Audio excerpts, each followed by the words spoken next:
You are now tuned in to the realest podcast.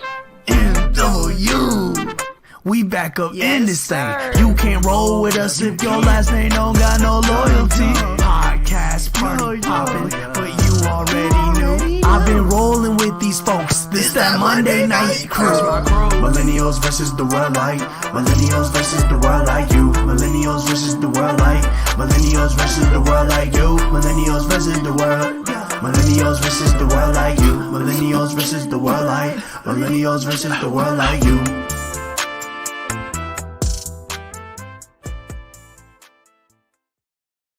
Yo, what up, man? Welcome back to another episode of the Monday Night Crew. It's your boy K.Mims, the only spot you get authenticity and entertainment at the same time. I got the ladies of the show tonight, Brittany and Asia. What's happening? Hey. I got my Brody Louis B holding it down. What's happening, my brother? What's going on, brother? Chilling, man. All right, so before we got on, and I'm sorry. Before I start that trash talk, December 7th, Miami, we are on the way, man. It'll be the third and final stop of the Millennials vs. the World podcast party tour. We'll be at the Cave in North Florida. Come show hella love. Tickets are live now at millennialsversustheworld.com. You can check us out at millennialsversustheworld_podcast on all platforms. Tap in with us, man. Tap in. Before we got started, Asia was saying how she think all little boys are dirty. And Crazy. No, but let's jump back there before we get into our topics of the night tonight. So to give context, Asia did not say that. I was saying how I'm a part of a boys mentoring group where I work at, and how it really becomes difficult to give game to young men when they're so resistant to the truth, feeling like they know everything. And Asia, may I? You may. Talked about how the pressures of young men look very different than the pressures on young ladies. I personally don't think it's a catch-22, right? So to get into the same conversation, I guess when you say that, like, if it works for that young lady, because it doesn't work for all, like, doesn't she still get a benefit out of it? I'm not saying it's right, but if it worked out, what was wrong with it? That's my question. I was talking about, because you're right, like if it works, right? Because going back a little bit to give a little bit more context, thought and the idea about the 16-year-old boy still getting his, laundry done or things in the house being cleaned, by grandma. And I was saying, wow, like at 16, a young lady would have been doing her own laundry. And so for me, it's like, yes, even though it works, right? The reward is there for women. But then we're now cleaning up after 32-year-old men because every woman in his life done did his laundry. He don't even know how to separate clothes. Ooh. So I got a question. You don't think that dads or people are teaching young men husband duties the same way they're teaching what they think, wife duty should be to a young lady? Were you like? I don't know, possibly, maybe, but then I wonder what would be those duties that they're teaching, right? Because sometimes it can be, if it is like okay, you have to be the provider, you have to work hard and all these things. I find that sometimes it's not necessarily to be a husband, it's to be like a man, and it's like, all right, yeah, you're supposed to have a good work ethic, I'm saying? Like, you should be taking care of yourself, all those things. I just think that sometimes for parents, it's a little bit more work. And it's like you're toiling, to get the boys to do it. Whereas the girls, because we have other things like hygiene for real is a real thing for us. Right. And so like we really don't have an option. Like it becomes very apparent if we're not doing some of these things like laundry, let's say. But for guys, I think, I don't know, maybe it's different. I think most young boys just liking the girl and loving her, whatever you want to say, is enough. I don't think we really get into the protector provider thing. I think when a little boy like you, he'll do anything for you, and that's where I think the line kind of gets drawn. I don't want to start this off on the wrong foot 5 minutes into it, but I also feel like because young boys are typically super and infatuated with whoever they like and willing to do anything, they're easily manipulated most of the time because they do like said person for the right reasons, and all the other stuff typically doesn't matter. Does that make sense? Mm-mm. What you mean? Like I feel like so for instance, you know, when a guy, I think this is in adulthood too. When a dude like you, when a dude likes you, he's more than willing to probably do whatever you ask, whatever you want him to do. And when a guy has that mindset, all the other things aside, I think it's a little easier to be manipulated because I'm willing to do whatever for you. I truly, huh? Is that exclusive to only guys though? Wouldn't that be applicable to both? Women. Mm-hmm. Yeah. You're not getting me in trouble. No. Uh-oh. I think dudes, if let's say if it's mutual, I like you and you like me. Mm-hmm. Guys will not. Well, not what? You know what? I don't even care. So I'm saying this. I feel like guys are slow to manipulation, and I feel like women are get praised to manipulate guys to get them to do what they want. There's a sense of praising in that. Like, but for guys, like you don't get anything out of that. You don't think to go to that, but it's known. There's old country sayings and things that people say all the time. That's like, oh yeah, the power of the, or do this and do that. Oh, I can get him to do whatever I want. I hear women say, "Hey, girl, don't worry about it. I got him." That's grade A manipulation. When I'm around my bros, you know, hey, I got my wife, but don't even worry about her, dog. We like, yeah, I'm gonna break this down to tell the truth, not a way to manipulate it. That's what I'm saying. I see. Got it. Can I, but yes, right. And I'm not disagreeing. I'm really not, because I'm not on the other side, but sometimes, because even on the pod, it's like, but the power of that really is powerful. And so it's one of those, like, I just feel like sometimes y'all, as guys, y'all put so much weight on it. So it's like, it's as if it's like, am I being manipulated, or am I really trying to get this gift? Because it's like really powerful. So actually, it's, yeah, I'm gonna do it. Is it manipulation if that's what if you're trying to, if that's the aim? How can I manipulate you into getting something that you want? But I hear you. Feel it's that powerful. She done flipped it back on us, Kenan. I hear you. So I like that question. So my question to that question is, are there certain loopholes you will make me go through, or certain things that has to happen before you give that up, knowing that you want to give it up anyway? But now you got to prove to me I can't just have it because you like me. I got to go through other things for you to prove your point to me before that happens. Why, if I acknowledge it and you acknowledge it and we both want to do this? What's the point of the other things? I mean, I feel like it has to do with your value, like how much you value yourself. I can like you as much. We can both like each other and agree to do certain things. But if I hold myself to a standard, or if someone's practicing celibacy, for instance, like, yeah, we like each other and we can move forward. But if I'm practicing this, then I don't have to give that up. And to Asia's point, like, yes, it is the gift, but I think she said it, like, y'all make it the gift. So if you make it that, right? I didn't tell you that was the gift. Y'all made it that. Society has made it that. Men have held that to a standard. So if that's your end game, if that's your end game, then I'm not necessarily manipulating you to get that. That's your end game, not mine. I mean, I feel because I'm gonna ask this question. You said it comes down to value, and we're gonna go because I ain't even trying to, you know what I'm saying? You said it comes down to value, you say those things, right? And I believe it has value. There's so many instances that I've seen, that I've witnessed, where I heard or witnessed, where because it's you have the standard, the value, or whatever, the woman has that. Like, I'm going to make him do these things, even though I wanted to give it to them now, I got to make you do these things so you think it's something that it's not. I got to make you spend money. I got to make you take me certain places. I got to make you spend this time. Even though I'm already down, I got to make you do this so you think it's something it's not. So you don't look at me. I'm not that type of girl.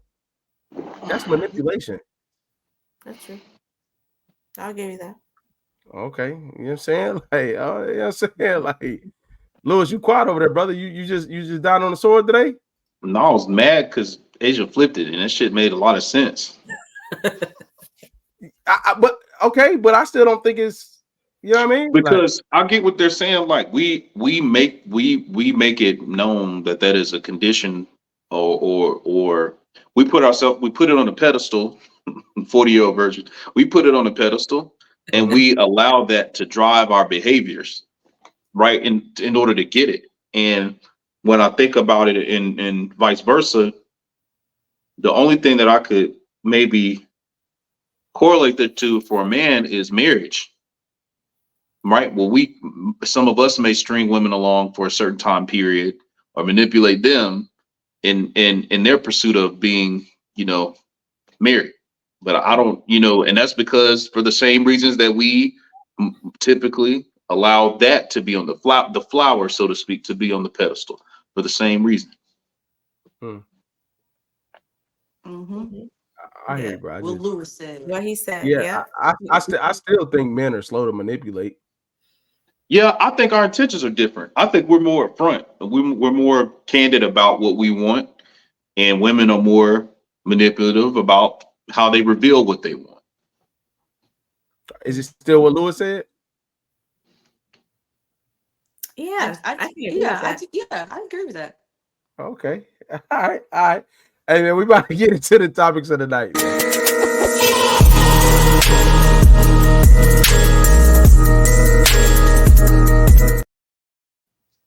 All right, man. So me and Asia are bringing a vibe tonight for the topics of the night, man. So off the rip, man, we got a scenario. We Earth 99 from the jump. Nothing else. Earth 99 from the jump. All right, you meet the man or woman of your dreams at work. Y'all hit it off and agree to take things further and make it official. Dating or marriage. You can't date coworkers at your job or risk getting fired. Who is quitting? What?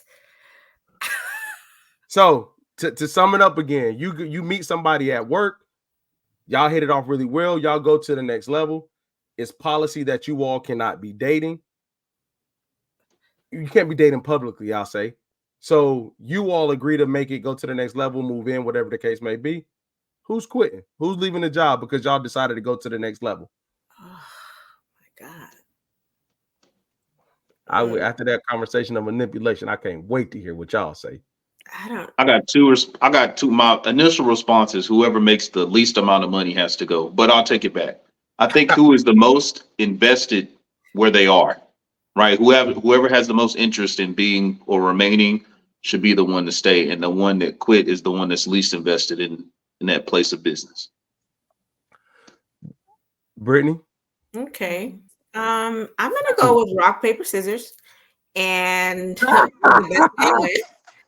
because I don't know, like that's hard. It makes sense what Lewis said to, like if we're both at a job and I don't really like what I do, like if I'm at the hospital and I really want to be a lawyer, why am I here? So I can dip. But then like, what if you have two people that are passionate about their career paths at this job? Like why? I don't feel like either one of them should go. I feel like, let's Bonnie and Clyde this thing. Let's challenge HR. Like, how long can we keep this private? I don't feel like either one should quit, to be honest. So let me ask you this. Remember, we on Earth 99. You two before me and Asia give our opinions. Mm-hmm. What are you all's rules or said rules of love in the workplace? Whether you're with somebody and they apply to where you are, or y'all meet there, what are y'all rules or what were y'all taught about love in the workplace? It's really a good idea, man. Okay, why you say that, bro?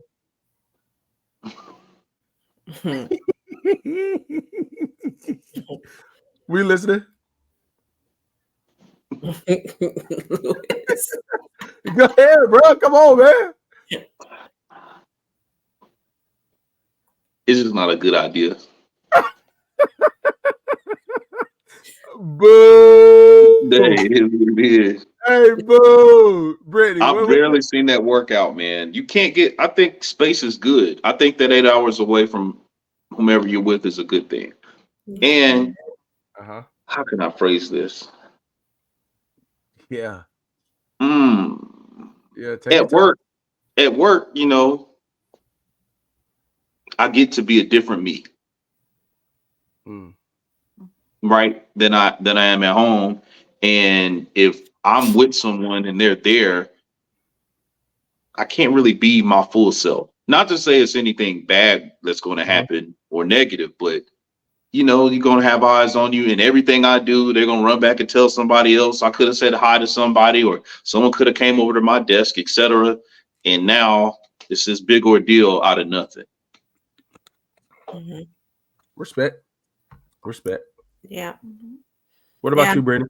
I think it's less about that if you set boundaries, but I do agree with Lewis in terms of just needing that space. I don't like feeling like I'm being suffocated. Like I gotta wake up, see you, go to work, see you, come home, see you, weekend, see you. Like, no, that separation, what is it? Distance does a heart bond, whatever that Absent make the heart grow fonder. that like we need some space away from each other.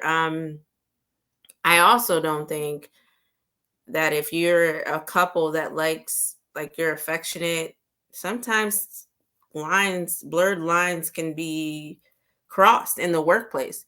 So if you kissy all lovey-dovey and y'all are in the break room trying to kiss and your husband's like, or your wife is like, nah, you know, like, not here, not now, and then you get mad and you got this attitude, then you take it home.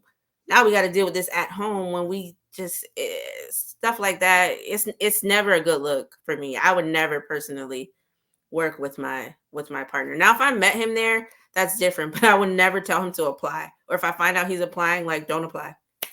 Don't apply. Partner, what about you? What about who's quitting and then workplace love in the workplace etiquette? So from the scenario, who you got quitting, and then what's your love in the workplace etiquette? I'm gonna say a troll answer real quick. I'm gonna quit because that way, if any argument pop off, if anything happen, I'm gonna be like, I sacrificed my career for you, for this love. Yeah, I'm holding manipulation. it over his Manipulation. head. Yes. Manipulation. You see what I'm saying, partner? No, We but supposed to be good tonight. but on a serious tip, I completely agree with what Lewis said. And I would also even add, though, like, I think it should be, and I don't know how this should be figured out, but, like, for instance, if I know, let's say I didn't go to school as long as, you know, as my partner did, or I don't have as many transferable skills, right? Then I should stay because I'm stable. I'm able to make an income. It might not be easier. It might not be as easy for me to find another job as it would be for him. And so for me, I think you also have to weigh, like, the person's skill set and their transferable skills. And it's like, okay, cool. It's like, you could be invested, but, like, I don't even have a degree. I got in here because of seniority, because I've just been here for a long time. You know what I'm saying? Like, I feel like that should be taken into account.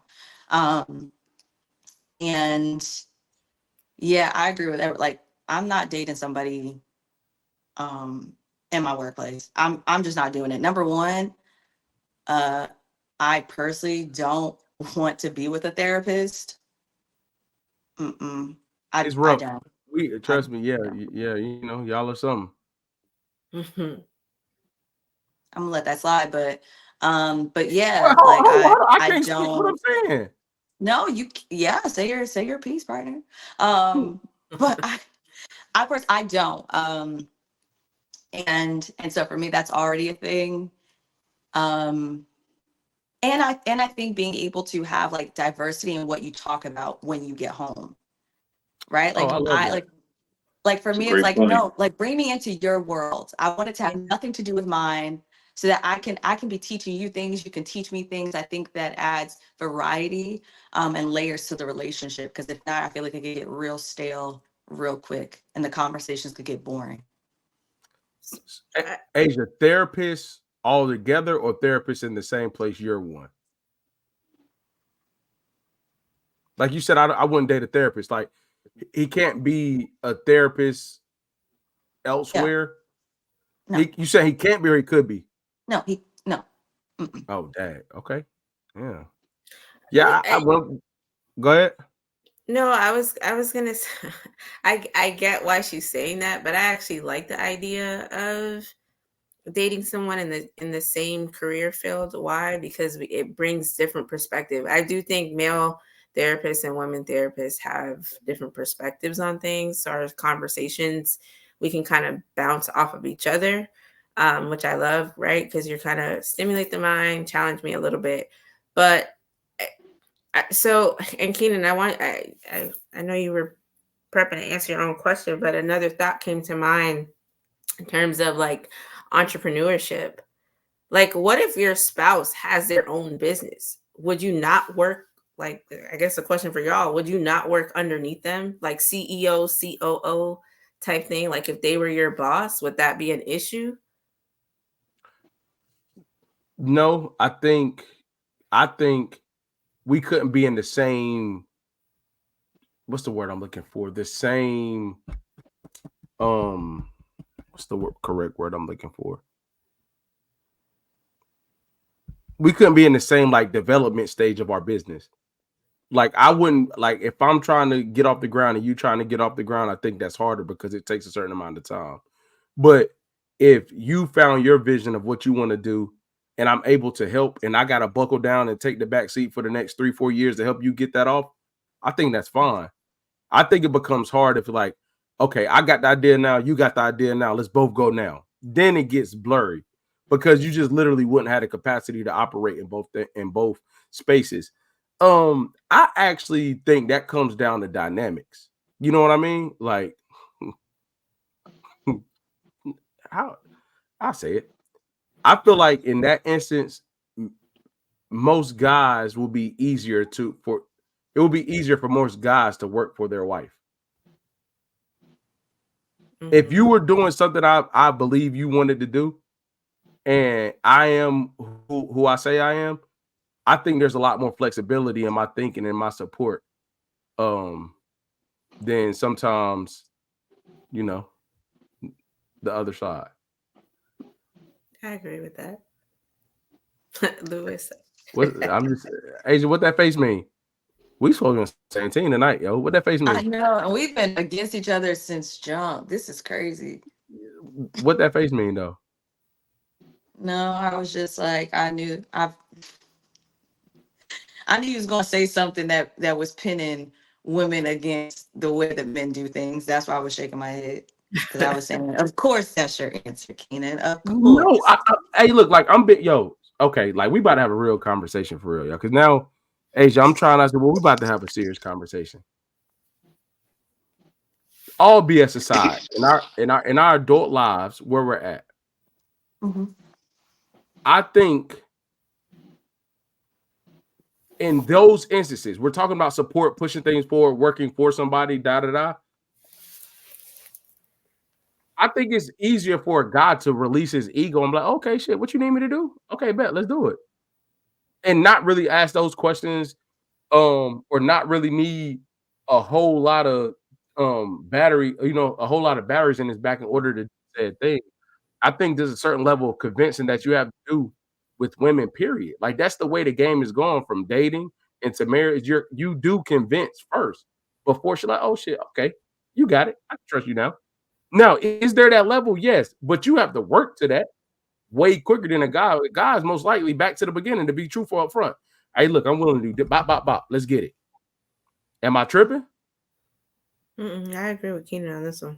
No, yeah, no, he's right. Because I'm thinking like, Oh, because the type of woman that would be the entrepreneur, right, has a has a type A personality, right? And so if you take that same woman and then say, hey, I have this great idea, she's going to want to make it happen, right? And so if you're doing something, going back to our earlier conversation, in like a guy way, that is just like, what?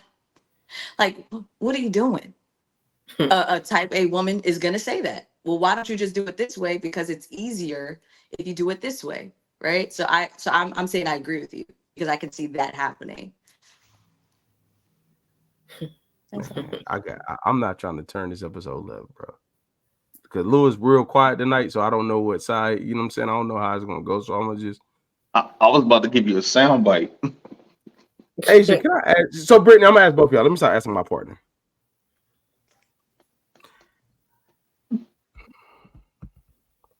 What I see in the workplace professionally, entrepreneurship wise, I don't even know if there's another type if I'm being transparent.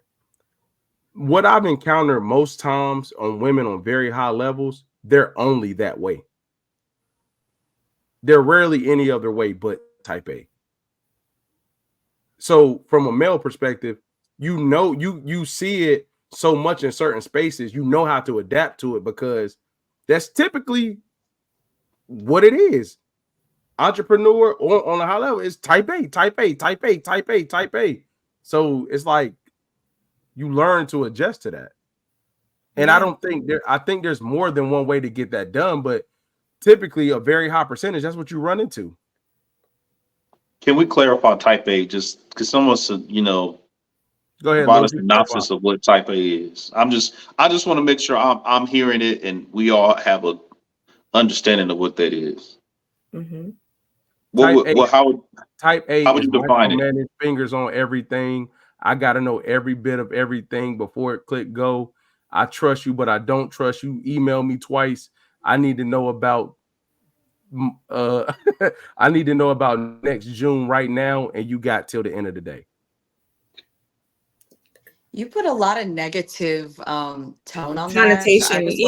I just want to say on my side, I do think that it's someone that is, I think it's someone that is directive, but because they're highly focused, they're very organized, that they have clear vision, and that they're assertive, right? So I don't think it's like they're not really passive. They're very clear on what needs to be done. And so they do it in the most effective way. So it's not always a lot of fluff, right? They don't like surprises because they plan for that, right? They're planners.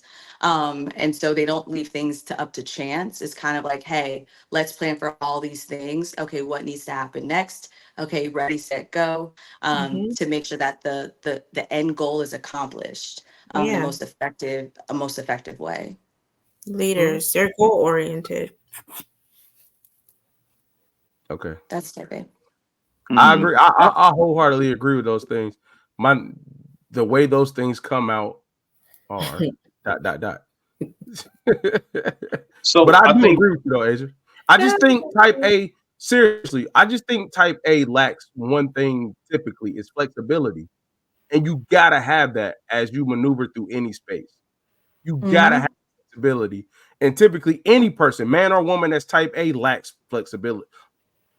For the most part. But Lewis, you were about to say something. I'm sorry, brother.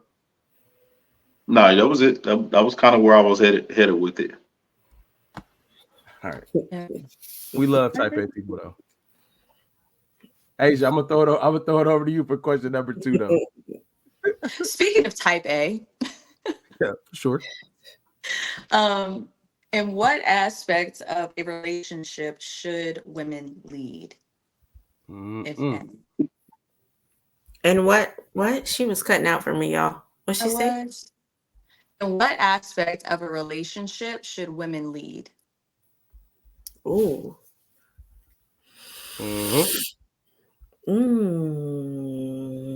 That's a good question. I don't know. What? I don't know. Okay, I got an answer. Go ahead, and then I'll say. Go ahead. When necessary. Further explain, Louis B.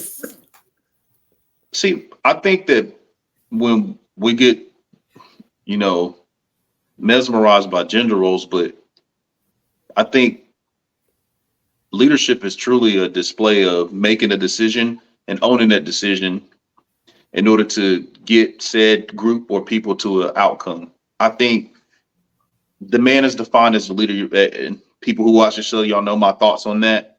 But there are moments where I'm in, or a man is imperfect, and it calls for um, partnership, and it calls for someone to step up and take take the reins. And I think that if we are going to just categorize a man leading and a woman leading, when is it necessary? When does one take over? When does one do this? I think it's when necessary. So I think when they have identified that in that moment that man is not able, or whomever they're with, could be another woman, if that person is not able to fulfill the duties necessary for you guys to get to said goal, that's when that person steps up and leads and makes a decision and is responsible for that outcome or guides that other person to wherever they need to be. So I'd say when necessary. I don't want to compartmentalize it to one thing. I think it could be a variety of different things.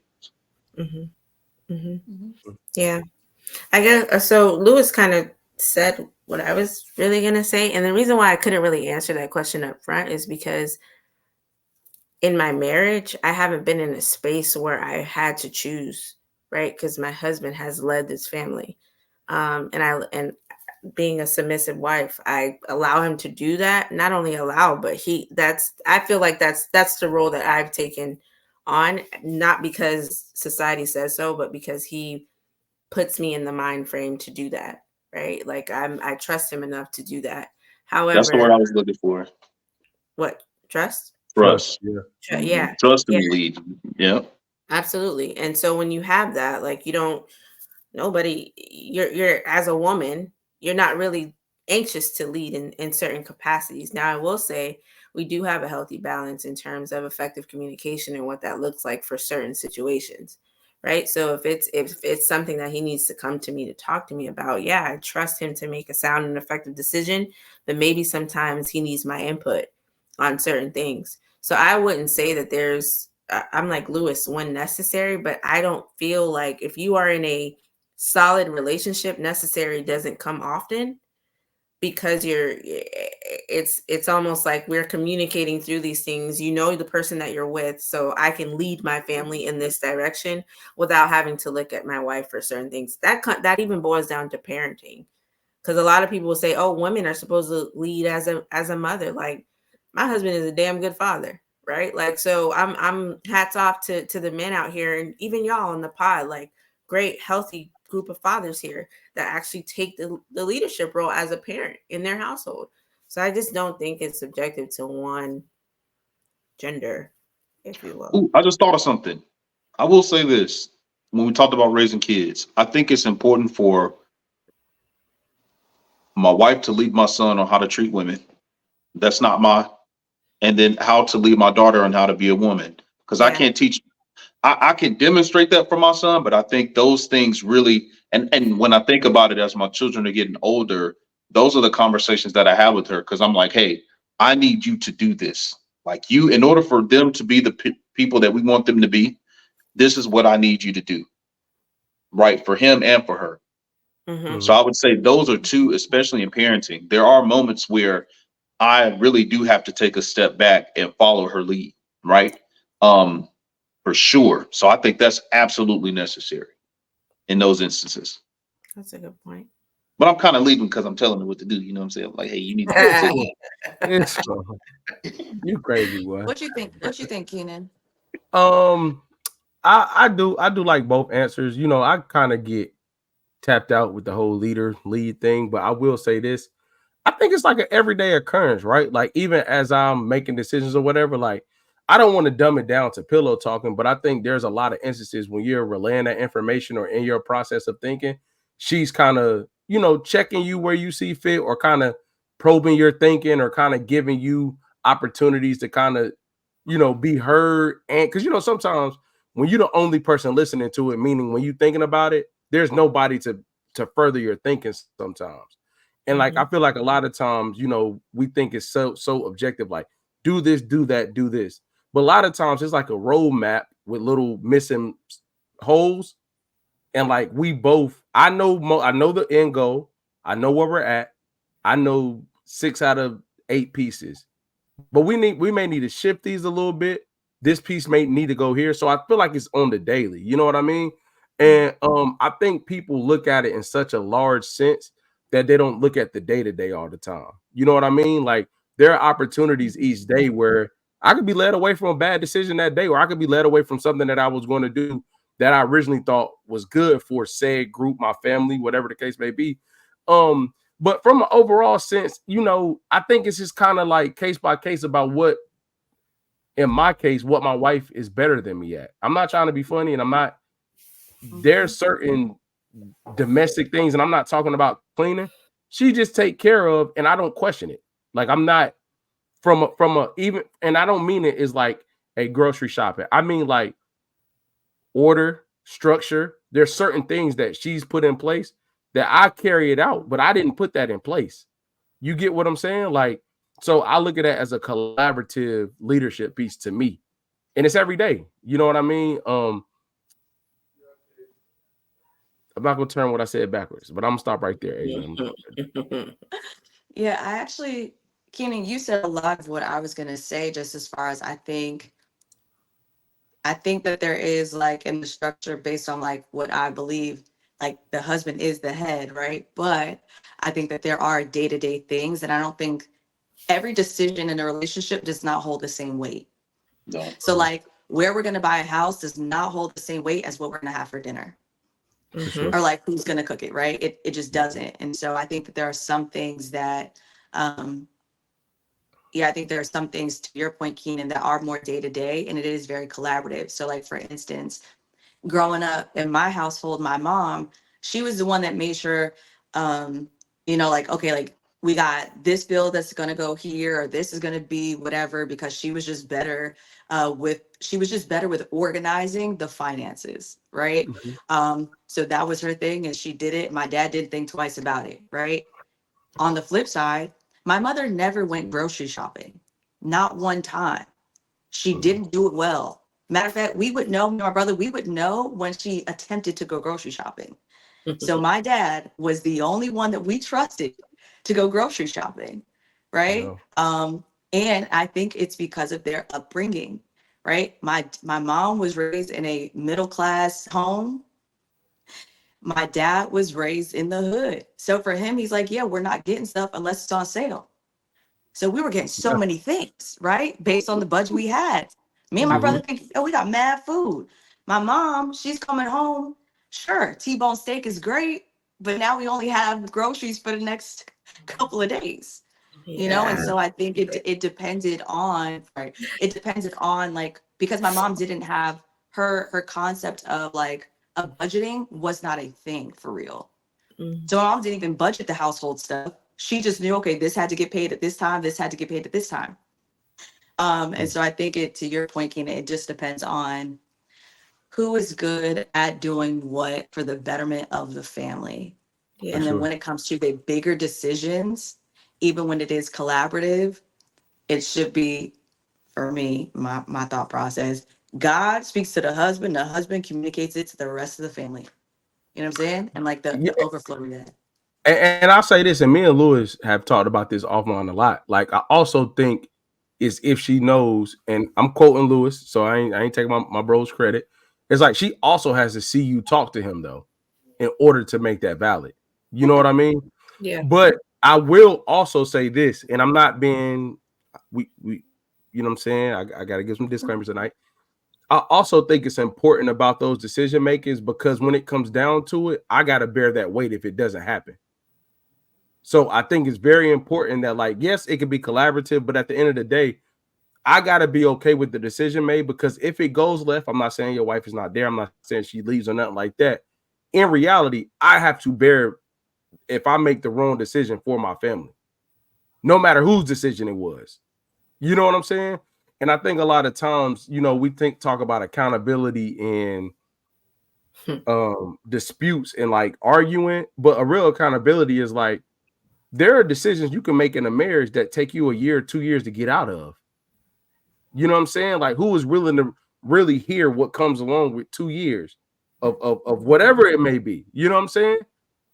So Asia, I wholeheartedly agree, but I just want to say, like, I think, we can, it's not a bad thing. I think we look at it like, if your man is any type of husband, he understands that he has to he has to take that hit when it comes down to it. That's not really a conversation. He knows that. You get what I'm saying? So for me, I think when me and my wife are talking and stuff like that, it's kind of like, okay, but I got to carry this out because I need for this to be on me. That's a part of protection in my eyes.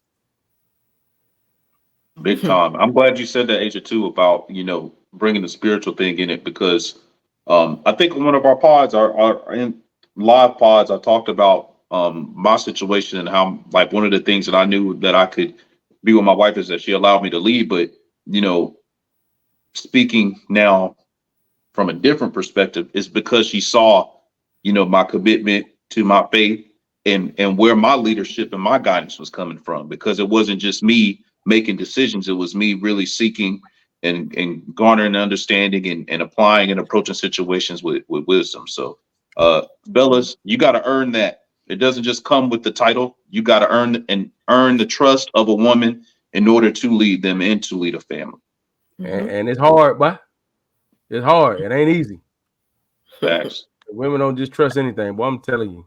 We're always right. Men are always right. What'd you say? Clip that.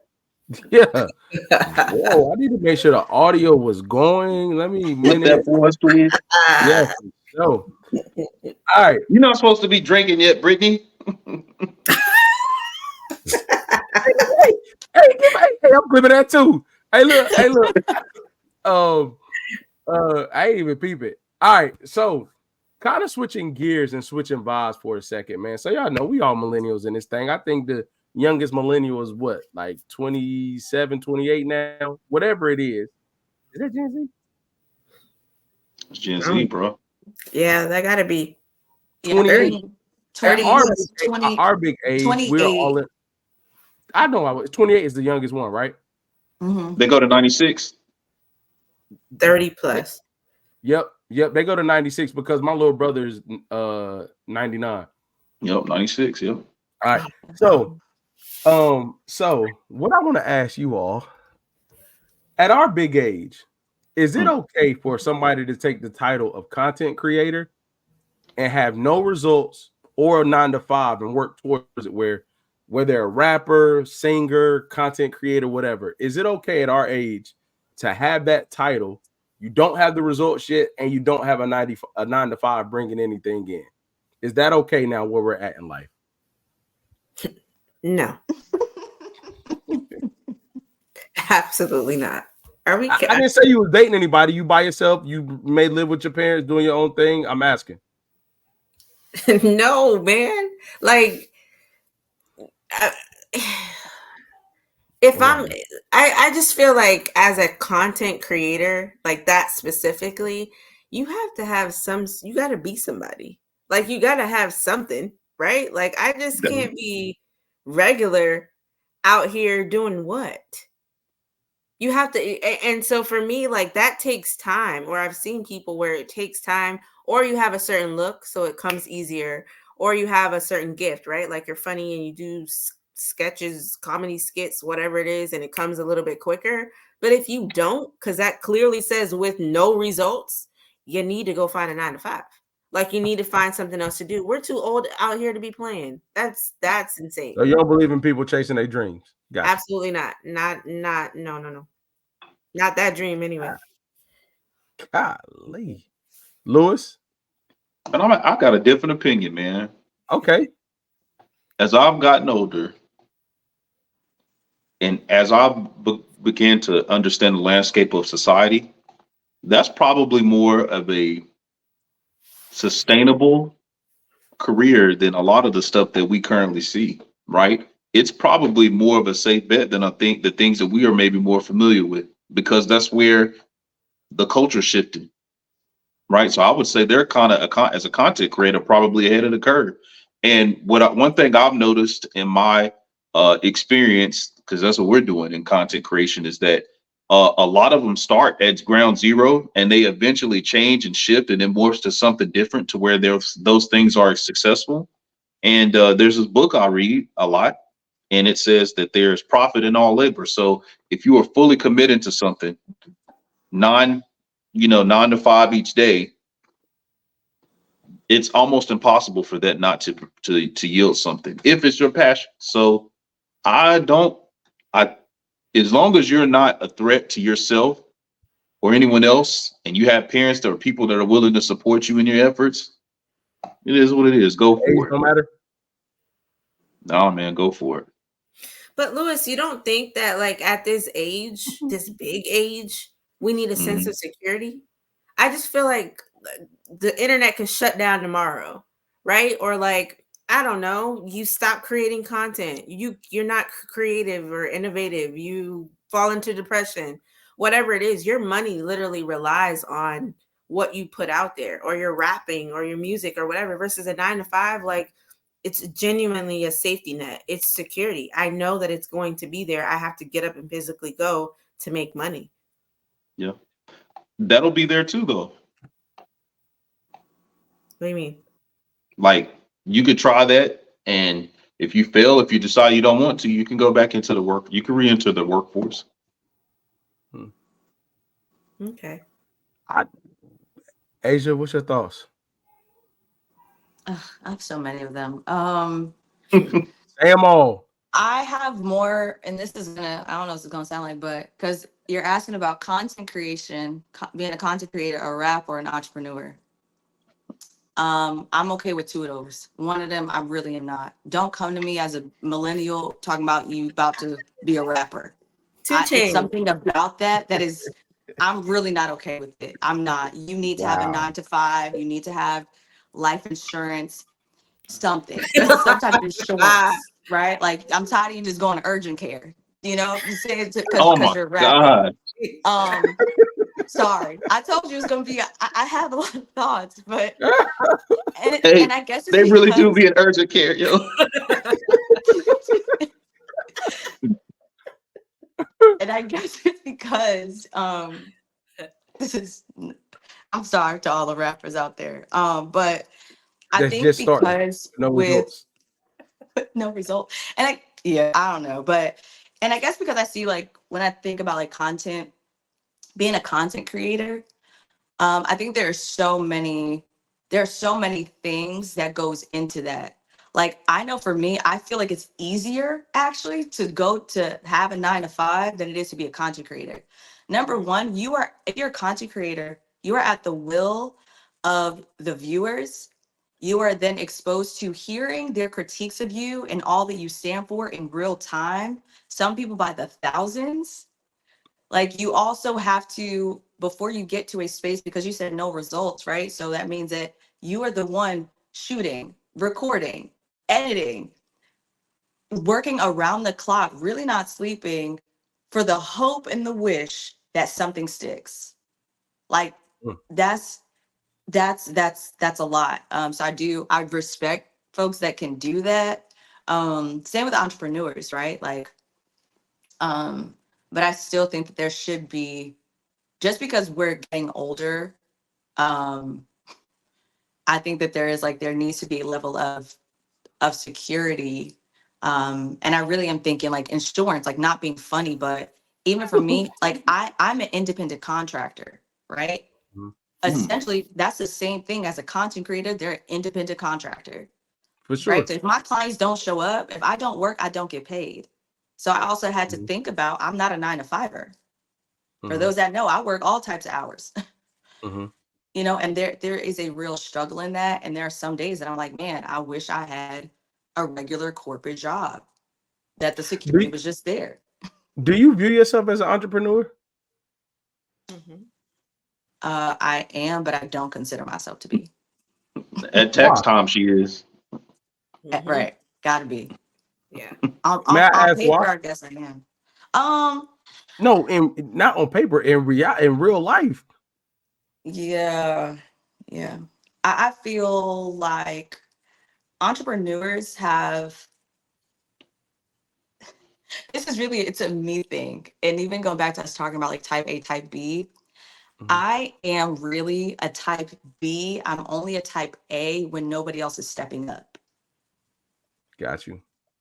So for me, but I feel like an entrepreneur is like legitimately a type A and they have a certain drive. I have too much burnout to have that drive anymore. Just being quite honest. And so for me, I don't consider myself an entrepreneur because I don't have that, okay, I'm gonna just go for it. I'm gonna just do it. For me, I'm like, no, I'm not there anymore. I got you. I got you. That's interesting. Uber taught me that, honestly. I would say I ain't gonna say you don't it's a little out there, but at our age, if you're doing content creation or entrepreneurship or the rapper with no type of results or no 9 to 5, at this point you're sacrificing some other things. Like you got to be okay with the sacrifice that's probably gonna happen. And the reason why I say that, having no results and you don't have an income, because let's be clear, you can have results and no income. So if you don't have the results and you don't have the income, growing into a space where you're comfortable will probably take at least the rest of your 30s. So then you will have to be able to reflect and think about, when I get here, what am I willing to do or not do at that point? So I think it's tough. I think, I think I picked a career that probably has the most flexibility out of most of them. And it's not one of those things where it's going anywhere. But I would agree with Lewis about it's going that way. Like, I think it's shifting that way, and a skill set that they necessarily don't teach in college is really, really becoming a really big thing. Get a job, bro. Get health insurance. Urgent care is not the doctor's office. Because you want to know what I don't get, and I'm not going to be long with. You know what I don't get? Like, bro, you could drive for Uber and make some money while you chasing. Like you can have some type of bread. Now, y'all know, but you can't say that on no date. You can't say I'm driving for Uber right now. Why not? You know why? Women don't respect that, bro. They say they do until it's the one they like, because they can't go home and tell their friends, "Yeah, Uber driver," and it'd be okay in a group chat. Okay. And people care about perception. Amen. Keeping it all the way real. Absolutely. I agree. Yeah, you're right, Keenan. I'll say you're right, because if dude come up to me and be like, I'll be door dashing, while I'm pursuing my rap career. Absolutely not. Hey, so hold on, he's working. That will matter if he got you all the way to if he got you to the on the date at the table, you enjoying yourself. You asked that, he just lost. I would be like, let me see your SoundCloud. Okay. You want to see how serious? You want to see how serious he is about rapping? Yeah, I'm being so for real. Yeah, I'm not being funny. Yeah. Like, that's fair. If you're whack, like because you have no results. So I need to understand, like, what are we doing here? Yeah. No, bruh. I don't care to hear your SoundCloud. Like, we're not doing this. I just don't believe if he got you to the table and you like him and he say that, it's like, oh, nah. You gonna go and tell, hey, look, you gonna not tell your friends he's a rapper. You gonna say he's a content creator. No, we're not. I don't know if I could get past that, because at some point, like, you got to bring something. Like, what are we doing? How can you support anything? Yeah, most women get over it the next morning. All right. All right. Hey, I'm throwing to you for the last topic of the night. All right, y'all. We got a video. And then we gonna probably checked out as soon as I had my son. I would say I probably checked out as soon as I had my son. I never planned to be a mother, but I thought when becoming a mother, I would have a partner. I learned quickly after giving birth that he looked at me as a 1960s, like, You cook, you clean, you take care of the child, and I am the provider, I work. And so when I would ask for help, it was just flat out no. And I started feeling like a single mother and a single woman in the marriage. I was convincing myself to stay, and it just got to a point where I was like, no, if I'm by myself, I might as well be by myself. All right, so is Mm. that a valid reason to get a divorce? What y'all think? Who want to start this off? I don't have my triggered shirt on, do I? Is it a valid reason? Yes, absolutely. Tip for me, yes. Mm-hmm. For a divorce. And I'll say this. A lot of people, and we need to have more conversation around postpartum and what that really looks like. Because on top of women dealing with that and then asking for help, we're really in a mental space where we don't know what our next move may or may not be, right? When it comes to children. I stopped a long time ago after I had my first child judging women that like have mental breaks or like put the kid down and have it screaming for hours on end. Or I work in child welfare, so we see a lot of crazy cases. And there once upon a time I used to be like, yo, she did what? But as a mom now, I see, oh, she didn't have the help. Oh, okay. So in a relationship where in a marriage, those vows, they come into play, right? For everything, for every aspect of this relationship. If I'm coming to you and I'm communicating this with you, I need help in this capacity, and your answer is no, especially if after that the response is because I'm a provider and I provide, that's great. You won't have a wife or a mother to these kids tomorrow if you don't help me right now. You won't have anybody to provide to, because I'm telling you that I'm not in a mental space to take care of these kids. So can you help me out just for this 10 minutes, 5 minutes? Y'all can communicate whatever that help looks like, but I'm letting you know that I need help in some sort of capacity. Because then other things get in the way, right? If you have a woman that feels supported, if you have a woman that has the help and all these other things, you won't, I can guarantee you won't have to tap her 90 million times every single night to have sex with you or whatever. Her excuse won't always be, I'm tired. If you're not helping her, you're leaving that door open for her to then say, no, I'm not getting like laying on my back and doing X, Y, and Z. Then you're going to get mad at that too. The relationship just spirals. It's like I don't know, like a funnel of just negativity. I just don't, your best bet is just to help the woman out wherever she is. So if you cannot do that, then you're not the person for me. Gotta go. Sign the papers, gotta go. Okay. Lou, what you thinking? I'm gonna agree with Brittany, and based on the video as a man, I just didn't feel inclined to jump in. But anytime you are in a relationship where you two have created a child and your spouse is humble enough to come to you and say that what they need, what's necessary for them and for you to, create the ideal environment for them and the child. And if you are to reject them without any type of compromise or figuring it out, I think that just is a display of what may come in the future.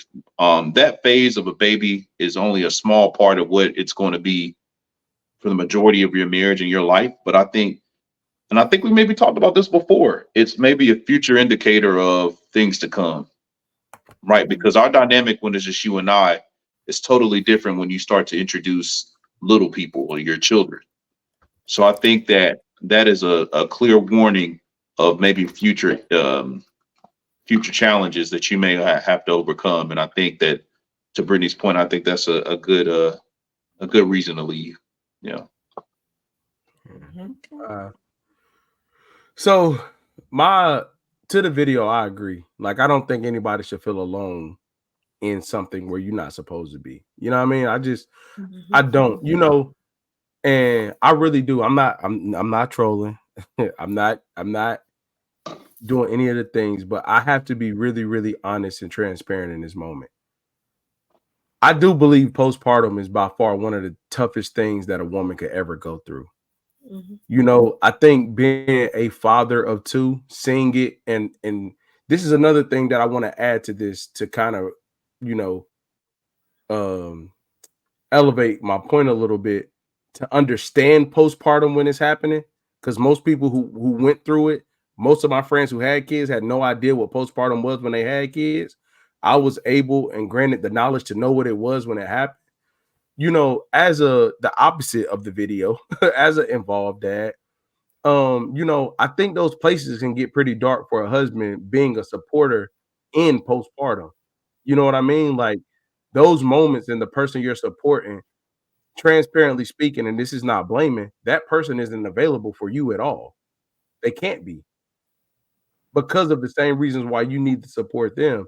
So I think, you know, the conversation does need to be had about postpartum. I think that's one of those things that the more we know, the better we can approach. But I also believe in those instances, people as parents, as lovers, have to find ways to pour into each other to the best of their ability with the time they're at. So I'm not saying they need to do everything, but what it looks like when they're going through that is very important. You know what I mean? Because I'll be real. I knew my wife was going through it. I didn't know what the hell to do, but I knew when I was going through something, I wasn't gonna say nothing to her. Not because it wasn't a safe space. And I was like, fuck, I'm gonna say right now that she gonna understand with what she's going through. You know what I mean? So it's just tough. And you know, it's hard to say leave. I hope she would have communicated. Hope she would have said, like, hey, I'm feeling this way. But I want to key in on something. She said at the beginning, I never wanted to be a mom. She said, I never wanted to be a mom. So a lot of times guys say that they'll have a kid, and then we say, oh, well, he said you didn't want to be one. But you know, a lot of times I think that's, to me, that's what prompted her to be like, I'm out. She already didn't want to be a mom. She had a kid, and then he isolated her as if it was the 1960s. You know what I mean? So I think that's a perfect storm for disaster in that case. Yeah, Nine that's times out actually of 10, she had the baby for him. He could have. What if he? I mean, I don't know, right? But what if he was one of those? It's like, I want a family. I want to whatever. I'm But then going we to be doing good. We doing good. I don't want to. No, I but don't want I'm being for real, because a lot of dudes, they set that up, right? And it's like, okay, as a woman, I don't want to ever be a mom, or I don't want to have any kids, but I'll do this because I'm in a marriage and this is what it's about, right? Like the compromise or the sacrifice, whatever word you want to use, to bring in the child. And you're able to do that for the sake of your partner, and then he shows you this side of him of like, where did this come from? So Keenan, you think you can see these things beforehand? I think if you play stupid game, you get stupid prizes. If this woman says, I never wanted to be a mom, and you go into that, and she told you straight up, I'm not about to do that. You told me. Like, I'm sorry, y'all. I'm not being funny. Like, because to me, she said it. She didn't say I wasn't ready to be one. She said I never wanted to be one. Okay. So how y'all shouldn't be I together. don't know, correct Y'all me if shouldn't be together. Okay, but did she say that when she was already in the marriage?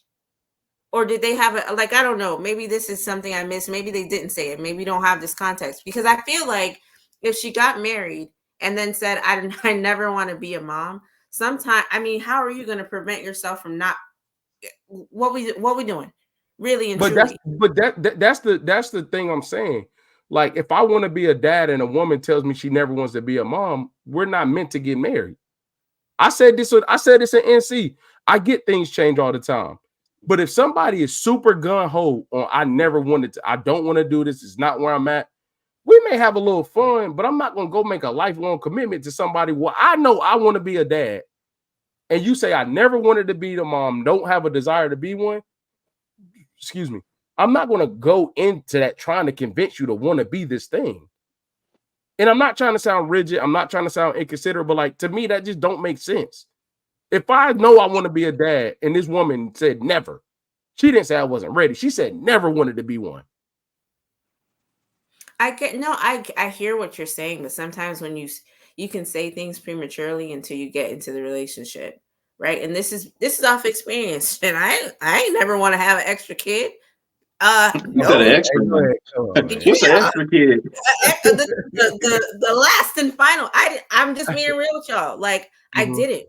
I never. That was the words that came out of my mouth. mhm. However, I saw how important it was to my husband then, right? Like so in my mind, like depending on what your relationship is and where you are, you're willing to bend the rules in certain capacities to fulfill this said thing, right? So now that I've given my husband 2 sons, he's checked all his boxes. He and that's not a question. There won't be any more after this, right? Because we've already checked those boxes, and I was willing to make that. I don't even want to say sacrifice. It was a compromise in our marriage in terms of okay, this is something that I know that I don't want to do it. I never want to be in this space again, but I'm going to do it because my husband, right, hasn't put this out there, and I'm feeling it, right? Like I'm okay with it right now. So people's mindset can change in a relationship over time, depending on where you are in your relationship.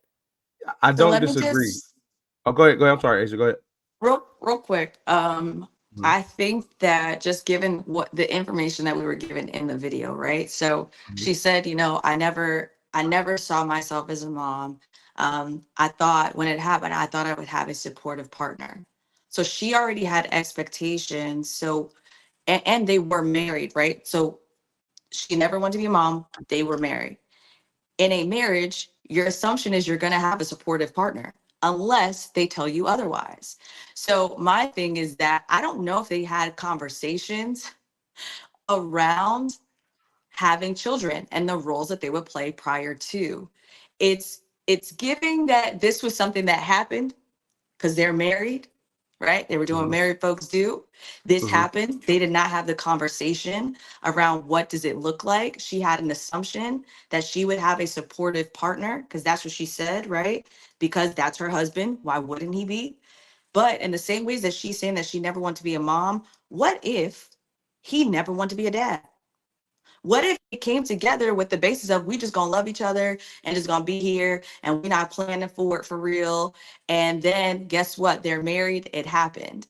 And now we didn't even plan for this because in our minds, we neither one of us want it. So let's just act like science doesn't exist. Let's act like, all these other things don't actually happen, right? That a child is not a byproduct, right? Of certain things. And so it's like I feel like they were both ill prepared. They both have had expectations of what each other's role was going to be without a conversation. And mhm. then when it came to that tension came to a pinnacle, she was left by herself, right? And he was left not fulfilling for her expectations because he Mhm. did what he thought he needed to do, being the provider, right?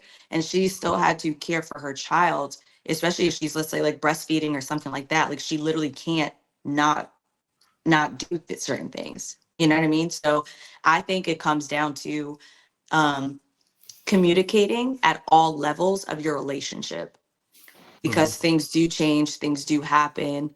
If you are doing certain things, right? Especially, when you're married, the possibility is always there. So I think What there things should you be talking about? sex. I don't No. know. Oh yeah, that. Hey, may I, y'all? And I'm really, I just want to, I'm gonna use myself, right? And Brittany, I want to say this to what you said before I go into what I'm saying. I do think there's a bit of a difference from having an additional child to never being in the space at all. I do want to acknowledge that. You get what I'm saying? Like Yeah. going from I never wanted to be a mom to like, okay, I didn't want 3 kids, but I had 2 and it went to 3. I Yeah. think there's a bit of a difference. Not saying that doesn't change, but I'm saying I think there's a bit of a difference there. The second thing I would say is like when we had our second one, right? You could have put me, and I still stand by this right now.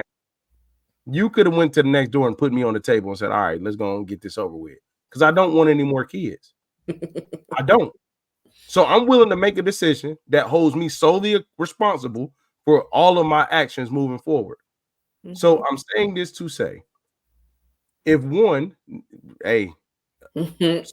You know me. Hey, so what I was saying is, I'm saying this to say, if somebody walked into something, I do not want children, and a man, I do not want kids. Do what you got to do for that not to happen. I feel like it's irresponsible to be in that. Now, granted, I do not want to be too far on this, but if you all were unsure at the time, and let's say all things considered, there may have been another decision that needed to be made between the action and the day. I'm gonna just leave that there, because I just feel like that's why I don't speak in absolutes. Mhm. Never is an absolute. So when Mhm. somebody says that, you set yourself up to make a mistake, because I don't like speaking in absolutes. You know, Mhm. If I never wanted to do something, if I never wanted to have a kid, I'm going to get snipped, because I don't like that. I'm going to eliminate the percentage of it happening. But back to the video. Asia, I'm with you. I'm with you. I really am. It's just, if that's what we agreed upon, I just don't believe if we out here doing what grown married folks do, and we not taking the proper precautionary measures, I could only be but so mad. Mhm. That's And just me. and so that falls back onto how many kids she had. I don't remember if it was kid or kids with an S, but I Mhm. just feel like after the first one, if he wasn't supporting you and a good father the first go round, husband or not, like what would make you lay down and then have a second child and a third and a fourth? Mhm. You know, like I don't know how many kids she had, but what I'm saying is that like that would have been the conversation then with him. Okay, do I need to go left or right? I wouldn't, if my husband has shown me that he's not a great supporter, I would not then go have a second child or a third kid. That is crazy. I mean, I don't want to say too much, man. can I say something positive? Sure. I always find it interesting when people have children and you kind of run into these scenarios. The thing that I consider, I always wanted to be a dad and a husband, and a father. I always wanted to be a father and have a family. But the one thing that I did not consider, which is beautiful about being a father, to have kids with the woman I married, is that, and this is real. They are truly extensions of our love for one another. When I look at my children, like I love them because they're mine, but I love them because it's something that the woman that I love, created together. So Mhm. not only do I not just see them for who they are, I see them because of I see them through the love that she and I share together, and it just makes me love her even more. You know what I mean? Like when I hear Brittany say, "Hey, I gave him two kids," like that's beautiful. Yeah, for You sure. know what I mean? That's just a beautiful. That's a beautiful thing, and I think when people start talking about responsibilities of children and that stuff, I mean, it is what it is, right? Like that stuff comes with it. But when you get to the root of it all, like I think being able to have children with someone you love is one of the most beautiful things it's the best gift you can get on earth. It Mhm. is the best gift you could get on earth. I wholeheartedly agree. But you started with, I always wanted to be a husband. I always wanted to Yep, be a dad. sure did. Yep. You get what I'm saying? Like, and I think I would never remove the beauty from it. I agree that they're an extension.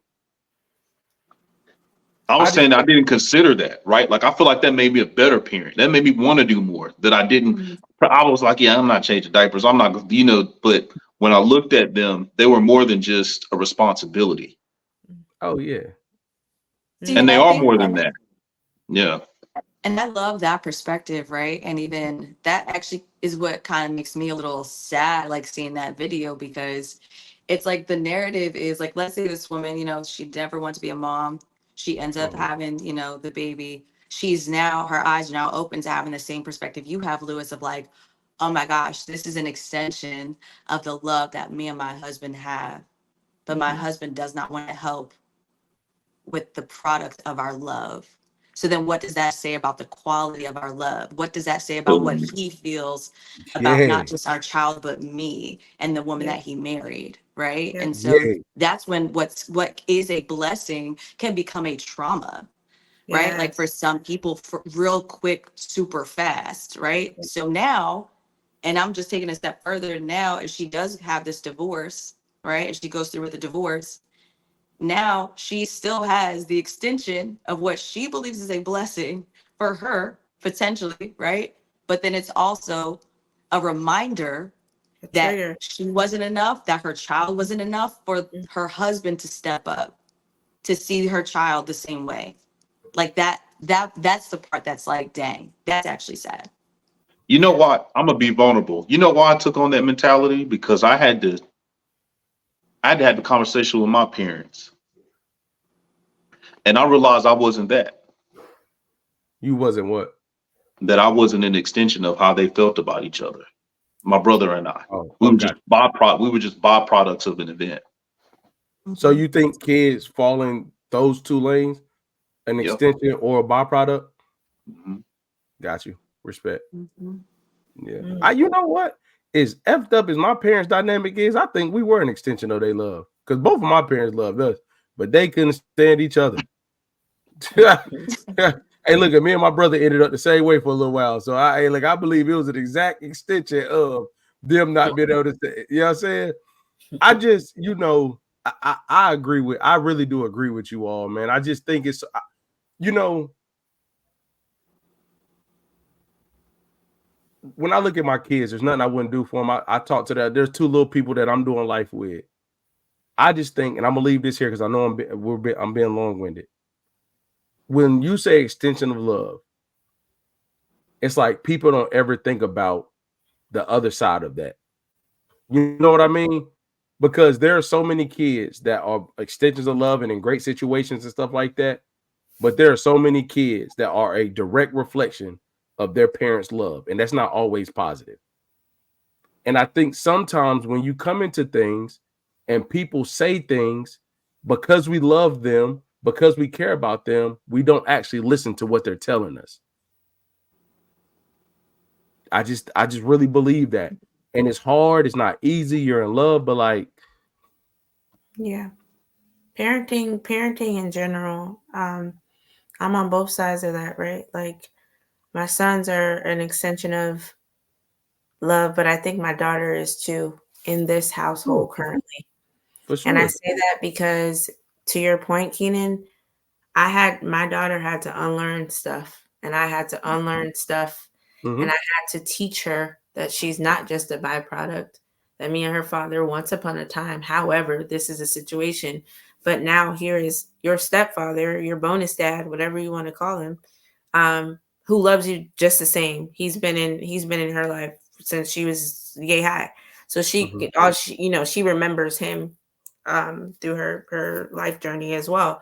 So I feel like we have a responsibility as adults when we make these actions, whether we like it or not, whether it was a drunk night or not, whether we were in love or not. We have a responsibility to uphold for these children so they don't feel that on the other end, on the receiving end, like you just said. And it's very, very true because Asia, to your point, if she gets divorced and she carries the trauma with her, looking at her blessing, you just don't want it to pass down into like generational curses and spiral down into that trauma is then passed down to your kid. And it's like, oh, daddy didn't love us. Well, I'm very, very gung ho on co-parenting if you do decide to divorce or break up, whatever it is, to ensure that child gets the best walk of life, understand that they are Full custody. You can go on. Whatever that looks like for whatever said individual. just the child, make sure they're loved, man. You have to. Full custody. I disappoint Lewis on the nightly, y'all. Full custody, man. Full custody. Keenan, you know how to take a moment. I'm telling you. Hey man, we talked about some heavy stuff, man, because that's a real conversation. Like the context of that conversation about her, it really talked about the child being more of a responsibility than anything. Yeah. right? But it's really just a representation of a bigger issue. To Asia's point, it's really and that's what I was hitting at earlier, right? It just revealed it, because that probably would transpire. It probably would happen later on, right? Which would justify the grounds for divorce. But when we think about kids and the issues with co-parenting, it's never really about parenting.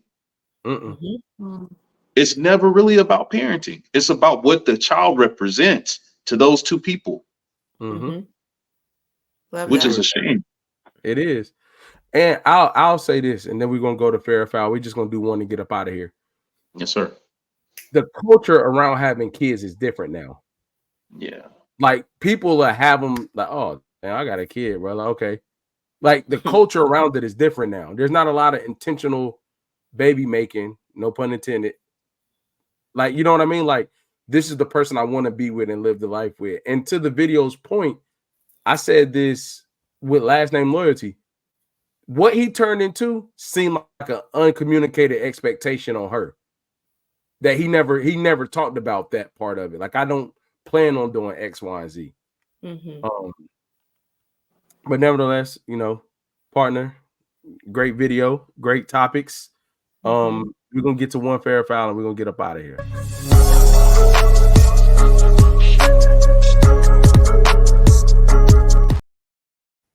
All right, man. We on Earth 99 again tonight, man. I had two, but we just gonna go with one. You know what I'm saying? All right, y'all. Earth 99. Lewis, you at the bar. Brittany and Asia, you at the bar. Lewis, you offer a young lady to buy a young lady a drink. You ain't talking about me. Earth 99. Earth 99. And she says, yeah, but can you get my friend one too? Fair or foul? Fair or foul? Earth 99. Earth 99. Yeah. Louis B would have pulled the player move. I'd have got a friend a drink. Okay. Earth 99, Louis B. Earth 99, I'd have did it. Okay, ladies, do y'all think it's fair or foul to get that +1 for your friend? Does it depend on if she getting action or not? Does it depend on many factors, or it's like, oh nah, if I'm getting one, she got to get one? Is it fair or is it foul? Yeah, no, I think that's fair. Yeah, I think that's fair. I think it's fair. I mean, why not? That's rude. That could be like, rude. I don't think he has to. Like, right. I don't think it's like you have to, but like, yeah. Like, but why would that rude? Yeah. Because I okay, wrong choice of words. Okay, all right, I digress. Sorry. But I do think that like was wild to say that was rude, Brittany. That was super wild to say that's rude. Yeah. When I said it, I was like, yeah. But why wouldn't you? That would be my question. Is like, why wouldn't you do that? Because I don't like your friend. But if I'm there, so if it's me and her, if it's me and Asia at the bar, and like you came to talk to Asia, like you wouldn't think to be like, oh, is your friend good? That's not the scenario. You go to the bar, they ask Asia, and Asia goes, oh yeah, but you gotta get my girl one too, though. Oh, that's different. I see. Yeah, nah. Oh, I see. You don't have to do that. And it happens every day. I will say that. Nah. Yeah, I don't feel that. No. Nah. If y'all are standing together, like if a dude approaches two women, I just think that's common courtesy to be like, your friend, okay? Like I've seen. We're in Earth 99, right? Like I don't know what happens in the world today, but I'm saying regularly a dude that approaches two women or two friends that are together, they normally get you a drink and your friend one too. So I just will find it weird if you didn't do that. I don't see why you wouldn't. Because I'm not saying that he shouldn't. I feel you on that. I'm saying her expectation is like, if you getting me one, you got to get her one. Yeah, that would rub some women the wrong way. Like, man, I don't know, man. See, that's the thing. I think that's a. Uh-oh, yeah, I got I Lewis. think that is. You know how I feel about this. Got him. Yep. So look, I think it is class to ensure people are taken care of, right? People that are Agreed. extensions of people that you're trying to interact with are taken care of. But I think it's classless when you bring it up. So you're saying wait for somebody to offer it to you? Yes. I think it's classy to do it. I think it's classless when you bring up and say I should do it. Yes, because I will say this, Brittany, to your point, I don't disagree with if I fully approach and offer the drink and I see both of you all, that's one thing. Let me give a different scenario.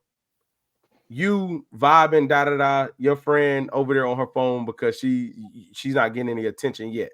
No reason, no rhyme or reason, no nothing. We're a little further down. You checking on her. You get the drink offered. She's staring at you like, dang, okay, what's going on over there? Do you feel pressure to make him get her a drink? Y'all not right beside each other. But you know she's giving that look like, damn, don't leave me over here. Nah, I would never ask a dude to get my girl a drink. Asia. Asia. There we go. What does that mean? What is Asia? No, I'm with Britt. I'm saying no. My Okay. Yeah, Shorty better get her one. Look, Shorty better get out her phone. Yeah, okay. Yeah, I think I really agree with Lewis on the move to offer it. I just think if you say that, you probably just lost a drink for both of y'all. I'm not gonna lie. Because I think we on Earth 99. I think it takes a certain level of confidence to do that in a public setting, the way you do it. And if I do that and your first thing is to divert to your friend, there's no real interest there, in my opinion, anyway.